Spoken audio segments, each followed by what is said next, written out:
Hello friends, my name is Vaidehi Patel, अश्वमेध विद्यालय। बच्चों, आज हमारा रिवीजन पार्ट 2। तो पहले हम लोगों ने कहानी,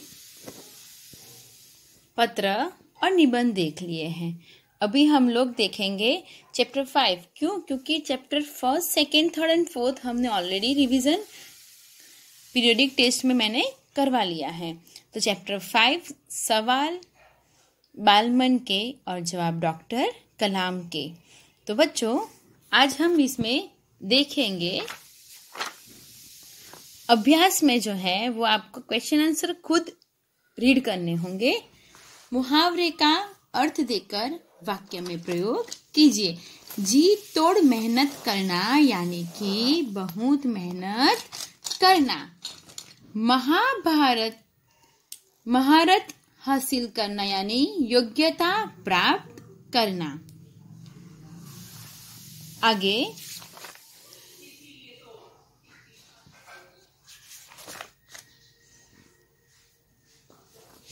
मैंने जो आपको पीडीएफ भेजी थी वो हम लोग देखेंगे। सही वाक्यांश चुनकर पूरा वाक्य फिर से लिखे। हम जिस भाषा में सोचते हैं उसी में अपनी बात सहजता से व्यक्त करते हैं। लक्ष्य निर्धारित करने का तात्पर्य है कि आप क्या बनना चाहते हैं इसे निश्चित कर लें। विकास स्वयं जनसंख्या वृद्धि को रोकने की अचूक औषधि है। रिक्त स्थानों की पूर्ति कीजिए। यह जरूरी है कि आप निरंतर डैश अर्जित करते रहे। ज्ञान। हमारे देश की जनसंख्या 1 डैश से अधिक है, अरब से अधिक है। डॉक्टर कलाम के अनुसार सन डैश तक भारत एक विकसित देश बन जाएगा। तो 2020 तक। उच्च शिक्षा के लिए विद्यार्थी को ऋण देते समय बैंक उसकी डैश देखते हैं। पात्रता। जिम्मेदार राजनीतिज्ञ डैश नीतियां बनाता है। दूरदर्शिता पूर्ण। आगे एमसीक्यूज है। डॉक्टर कलाम ने अपनी डैश कक्षा की यादगार घटना सुनाई। तो 5वीं कक्षा की। डॉक्टर कलाम की उच्च शिक्षा अंग्रेजी माध्यम की डैश से में हुई संस्थाओं से। आज देश के सामने सबसे बड़ी चुनौती कौन सी है? यह प्रश्न डैश ने किया। तो चिराग जैन। हमारे पास सन 2020 तक भारत को विकसित राष्ट्र बनाने का सुनियोजित डैश भी उपलब्ध है। तो क्या आएगा? खाका। राष्ट्रीय डैश की बात भी विजन 2020 का एक अभिन्न अंग है। सुरक्षा। तो आगे देखते हैं चैप्टर 6 भारत। उसमें अभ्यास में है आपको क्वेश्चन आंसर है वो खुद रीड करने हैं। और ये जो है दुष्यंत और सर्वदमन, ये जो पात्र है, एकांकी पात्र है, उसका आपको ये रीड करना है। आगे देखते हैं। स्वाध्याय आपको खुद करने हैं। लिंग परिवर्तन मैंने आपको सिखाया है। तो आगे मैंने जो पीडीएफ भेजी है वो हम लोग देख लेते हैं। सही वाक्यांश चुनकर पूरा वाक्य फिर से लिखे। दुष्यंत ने सर्वदमन को ऋषि कुमार समझ लिया क्योंकि उन्होंने सर्वदमन को ऋषि के आश्रम में देखा था। तपस्विनी ने दुष्यंत को शकुंतला के पति का नाम नहीं बताया क्योंकि उसने बिना किसी अपराध के पत्नी को छोड़ दिया था। तपस्विनी घबरा गई क्योंकि उस बालक की बाह से बंधन कहीं गिर गया था। Fillings the blank. तेरा नाम ऋषियों ने डैश रखा है, सो ठीक ही है। तो सर्वदमन। क्या कारण है कि मेरा डैश इस बालक की ओर उमड़ सा आता है स्नेह। हथेली की शोभा प्रातः डैश को भी लज्जित कर रही है कमल को। तुमने डैश के विरुद्ध यह आचरण क्यों सीखा है? तपोवन के विरुद्ध। इस रक्षाबंधन का नाम डैश है, अपराजित। आगे एमसीक्यूज। सर्वदमन के मुख की दमक डैश के समान थी, अग्नि के समान। मेनका कौन थी? अप्सरा। पहली तपस्विनी का नाम क्या था? सुव्रता। महर्षि कश्यप के पिता का नाम डैश था? मरीचि। आगे देखते हैं हम चैप्टर 7। सोच अपनी अपनी।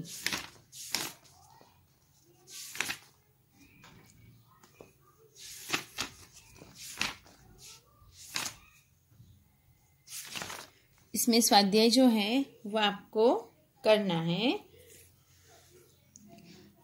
स्वाध्याय में मोस्टली एमसीक्यूज ही है। आगे चैप्टर 7 माँ कह एक कहानी। ये मैथिली शरण गुप्त ने लिखी है। उसका अभ्यास देखते हैं। तो क्वेश्चन आंसर आपको लिखने हैं। रेखांकित शब्दों के वचन बदलकर वाक्य को दोबारा लिखिए। फ्रेंड्स, इसमें जो वाक्य है वो हमें फिर से लिखना है ना? क्या है? लेकिन उसके वचन बदलने हैं। लड़की ने नई सलवार पहनी है, तो क्या आएगा? एक वचन है, हमें बहुवचन में इन दोनों को जो रेखांकित की है उन दोनों को हमें बदलना है। तो लड़की की जगह पे क्या आएगा? लड़कियों। और सलवार की जगह पे आएगा सलवारे। तो पूरा वाक्य हम लोग देखते हैं। लड़कियों ने नई सलवारें पहनी है। आगे अध्यापक ने छात्र को कहानी सुनाई। तो अध्यापकों ने छात्रों को कहानियां सुनाई। प्रधानमंत्री ने अपने मंत्री से देश की समस्या पर बातचीत की। मंत्री से आएगा मंत्रियों और समस्या की जगह पर आएगा समस्याओं। तो आएगा प्रधानमंत्री ने अपने मंत्रियों से देश की समस्याओं पर बातचीत की। इस पत्रिका में जो कविता छपी है वह बहुत मनोरंजन है। यानी कि इसकी जगह पे आएगा इन। पत्रिका की जगह पे आएगा पत्रिकाओं। कविता की जगह पे आएगा कविताएं। और वह की जगह पे आएगा बहुत, है ना? तो आंसर पूरा जो आएगा, इन पत्रिकाओं में जो कविताएं छपी है वे बहुत मनोरंजक है। लू चलने के कारण लता सूख गई है। लता यानी जो उसे बोलते हैं ना पम्पकिन, फिर तरबूज, वो जो है वो किसके ऊपर होता है? लता के ऊपर, है ना? लू यानी गर्मी।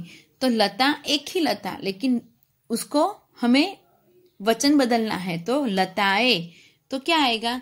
लू चलने के कारण लताएं सूख गई हैं। निम्नलिखित पंक्तियों का भावार्थ अपने शब्दों में लिखिए। वर्ण वर्ण के फूल खिले थे, झलमल कर हिम बिंदु जिले थे, इसके झोंके हिले मिले थे, लहराता था पानी। लहराता था पानी, हाँ हाँ यही कहानी।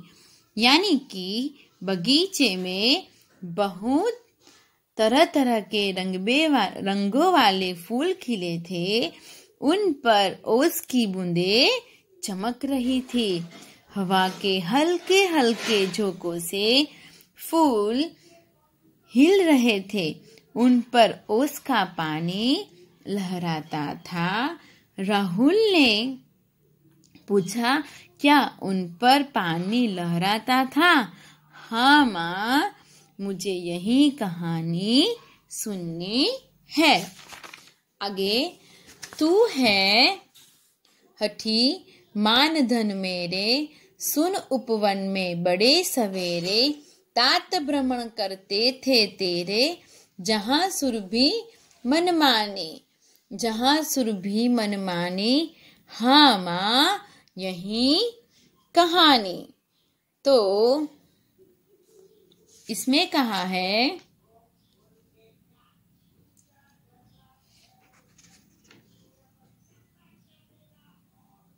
मेरे बेटे तू बहुत जिद्दी है। हठी यानी जिद्दी है। अच्छा तो सुनो। एक दिन बड़ी सुबह तेरे पिता बगीचे में घूम रहे थे। तात यानी पिता। उस समय वातावरण में मनपसंद खुशबू फैली हुई थी। वहाँ मनपसंद खुशबू खूब फैली हुई थी। हाँ माँ यही कहानी सुनाओ। तो फ्रेंड्स, हम लोग आगे इसमें मैंने जो PDF भेजी है, मैं आपको वो एक्सप्लेन करती हूँ। सही वाक्यांश चुनकर सिद्धार्थ चौंके, क्योंकि ऊपर से एक घायल हंस नीचे गिरा। आखेटक को इस बात का गर्व था कि उसका निशाना अचूक रहा। घायल पक्षी पर अधिकार का विवाद तब सबने सुना और जाना जब वह न्याय में पहुंच गया। Fillings the blank. कहती है मुझसे यह डैश तू मेरी नानी की बेटी यानी चेटी। सुन डैश में बड़े सवेरे, तात भ्रमण करते थे तेरे यानी उपवन में। सहसा एक हंस ऊपर से गिरा, डैश होकर खरशर से यानी विदत्य। तब उसने जो था खगभक्षी डैश करने की ठानी यानी हट करने की ठानी। रक्षक पर भक्षक को वारे, न्याय डैश का दानी यानी दया का दानी। MCQs। गौतम बुद्ध के बचपन का नाम डैश था सिद्धार्थ। सुरभि शब्द का अर्थ डैश होता है सुगंध। माँ कह एक कहानी कविता की शैली डैश की है, तो संवाद की। कवि मैथिली शरण को डैश की उपाधि मिली थी, राष्ट्र कवि की। सिद्धार्थ ने किस पक्षी की रक्षा की? हंस की। अब आएगा चैप्टर 9। उससे पहले हम लोग देखेंगे काल, जो हमने ऑलरेडी सीखे हैं। तो पहला है रजत। निम्नलिखित वाक्यों के क्रियापदों को देखकर उनके काल पहचान कर लिखिए। रजत गा नहीं रहा था, कविता बना रहा था। तो गा नहीं रहा था वो भूतकाल है, और कविता बना रहा था वो भी भूतकाल। बना ली थी, वो चला गया वो वाला। हाँ भैया, अब मैं तेरी बात मानूंगा। मानूंगा अभी तक मानी नहीं है, मानूंगा यानी वो भविष्य काल। मैं मौन रहकर तुम्हारी सेवा करना चाहता हूँ, यानी कि हाल वर्तमान काल। तुम्हें देखकर मेरा हृदय शीतल होता है यानी वो भी वर्तमान काल। आगे 9 ममता। उसमें अभ्यास में जो है वो आपको क्वेश्चन आंसर लिखने हैं, रीड करने हैं, स्वाध्याय में भी रीड करने हैं। नीचे दिए गए वाक्यों को निर्देश के अनुसार भिन्न भिन्न कालों में परिवर्तन कीजिए। तेनालीरामन के बारे में अनेक कहानियां प्रचलित हुई, उसको भूतकाल में किस तरह से आप लोग परिवर्तन करोगे? तो तेनालीरामन के बारे में अनेक कहानियां प्रचलित थी, उसे भूतकाल में परिवर्तन करना है। सुबह होने पर हीना अपने बेटे को साथ लेकर उद्यान में गई। भविष्य काल में तो सुबह होने पर हीना अपने बेटे को साथ लेकर उद्यान में जाएगी। प्रिया का गृह कार्य जल्दी समाप्त हो गया, तो उसमें क्या आएगा? उसको भविष्य काल में परिवर्तन करना है। तो प्रिया का गृह कार्य जल्दी समाप्त हो जाएगा। हर्ष आज उपवास करेगा, तो हर्ष ने आज उपवास किया।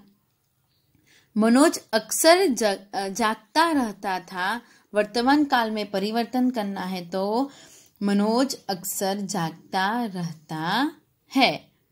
आगे शब्दों के अर्थ देकर वाक्य में प्रयोग कीजिए।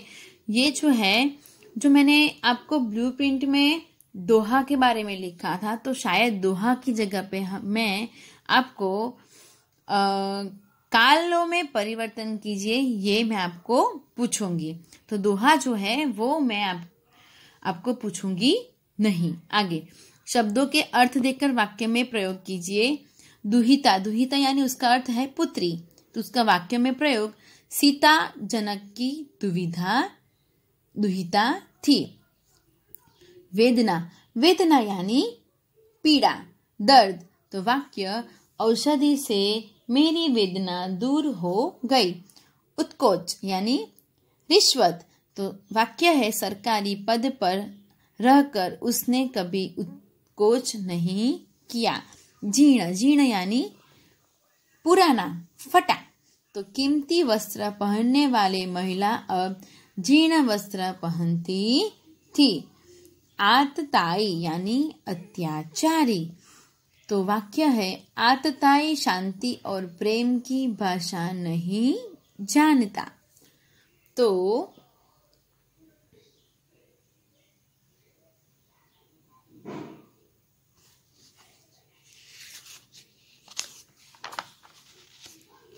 मुहावरे का अर्थ देकर वाक्य में प्रयोग कीजिए। ये क्या है?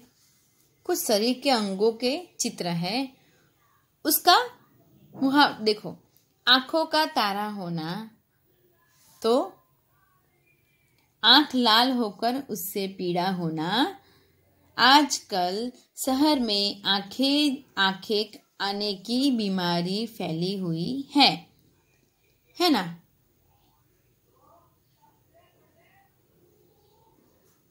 उसी तरह ये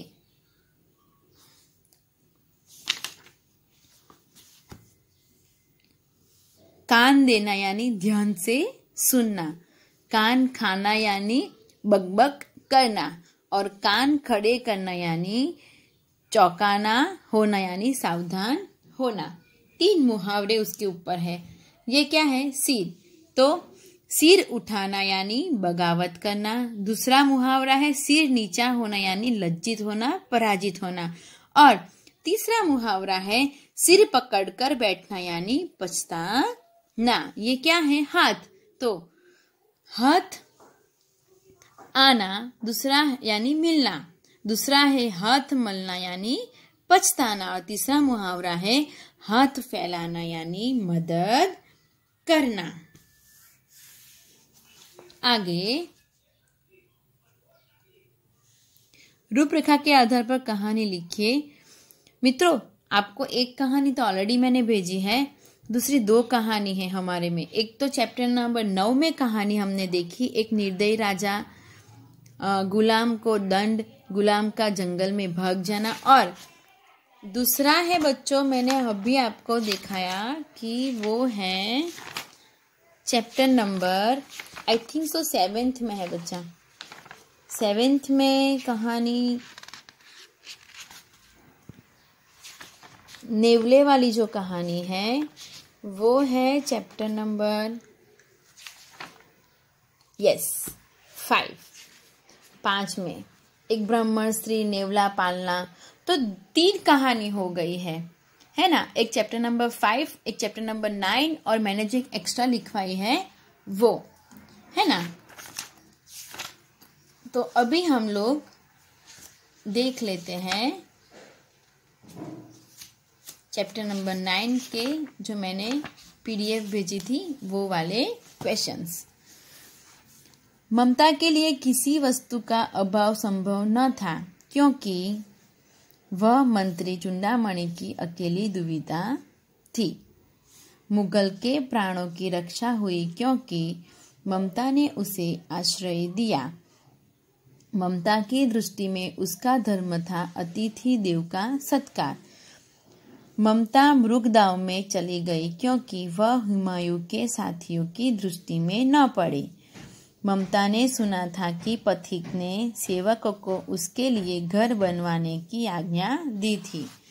ममता को अपनी झोपड़ी टूट जाए इसकी परवाह नहीं थी क्योंकि वह अपने चिर विश्राम गृह में जा रही थी। MCQs, मंत्री चुंडामणि की दुविधा का नाम क्या था?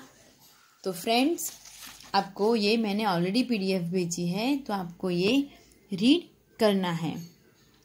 ओके, तो मैंने आपको बोला कि दोहा की जगह पे मैं आपको काल पहचान कर उसी काल को जो दिए गए काल है उसमें आपको परिवर्तन करना है। ओके, तो आज हमारा रिवीजन यहाँ पे फिनिश होता है। पेपर के लिए बच्चों all the best. Thank you.